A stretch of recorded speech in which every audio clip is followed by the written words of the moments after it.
രാവിലെ തന്നെ പത്രം കിട്ടിയപ്പോ ഞാൻ വായിച്ചു അതിൽ ഓടി വന്നാ ഇതിനുള്ളിൽ ഒന്ന് നോക്കി. താങ്കൾക്ക് ആശ്വാസമുള്ള ഒരു വിധിയാണോ? എനിക്കിത് കാണാൻ വയ്യേ. ആശ്വാസമുള്ള ഒരു വിധിയാണോ? ആശ്വാസമുള്ള ഒരു വിധിയാണോ?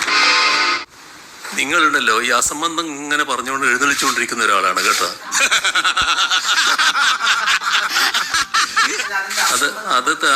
അതിനു വേണ്ടി അധികം സമയം കളയണ്ട. എനിക്ക് പറയാൻ കാരണങ്ങളില്ല. ഇനി ഒന്നും ഞാൻ പറയണോ?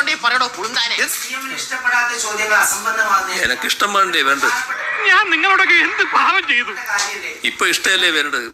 എന്റെ ഭാര്യയും മക്കളും അടങ്ങുന്ന ഒരു കൊച്ചു ലോകം, അതാണ് എന്റെ കുടുംബം. അതിനപ്പുറത്തേക്കൊരു ലോകം ഞാൻ സ്വപ്നം പോലും കണ്ടിട്ടില്ല. വെറും ഇത്തരമൊരു കാര്യം പറയാൻ വേണ്ടി മാത്രമായിട്ട് അവസരം എടുക്കരുത് കേട്ടോ. ഓ, ദ്രോഹിക്കാനായിട്ട് തന്നെ വന്ന് കയറിയിരിക്കുകയാണ് അശൂല. മുഖ്യമന്ത്രിക്ക് ഇഷ്ടപ്പെടാത്ത ചോദ്യങ്ങൾ എങ്ങനെ അസംബന്ധമാകുന്നത്?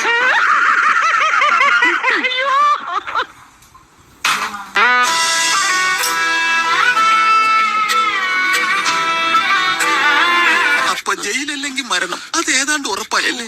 ഈ ഇരിപ്പിലങ്ങോട്ട് സമാധിയായാൽ മതിയായിരുന്നു. അത് കൊള്ളാം. അത് അസംബന്ധമായതുകൊണ്ട് തന്നെ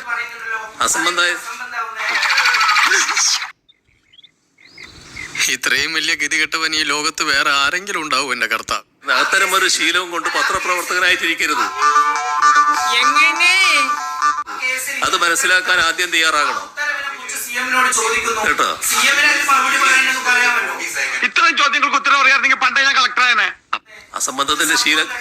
അസംബന്ധത്തിന്റെ ശീലക്കാരനാണല്ലോ നിങ്ങൾ. അതുകൊണ്ട് തന്നെ അതെ എന്നെ തെക്കോട്ട് എടുക്കോ ഭഗവതി? എന്റെ കൊടല്